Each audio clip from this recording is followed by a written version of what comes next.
பா நான் ஐஸ்கிரீம் வாங்கணும் சேவ் பண்ணணும்னு சொல்றேன். ஆனா அந்த சேவ் பண்றது ஐஸ்கிரீம்காகவே. இல்லடா, சேவ் பண்றது ஐஸ்கிரீம்காக கிடையாது. அது ரெண்டு விஷயத்துக்காக பண்றோம். ஒன்று எமர்ஜென்சிக்காக.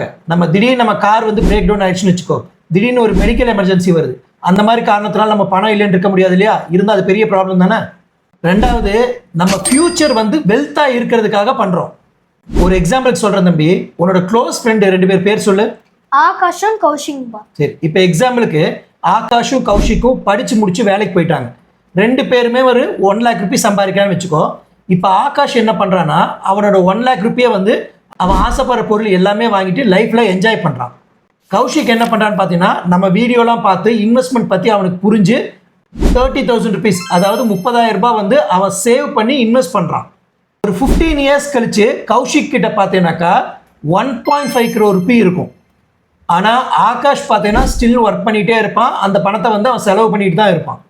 பா சேவிங்ஸ்னா நம்ம ஃபியூச்சருக்கே செல்ஃப் கிஃப்ட் பண்ணுறோமா? எக்ஸாக்ட்லிடா. சேவிங்ஸ் அப்படிங்கிறது ஃபியூச்சருக்காக நாம் பண்ணக்கூடிய செல்ஃப் கிஃப்ட் தான் சேவிங்ஸ்.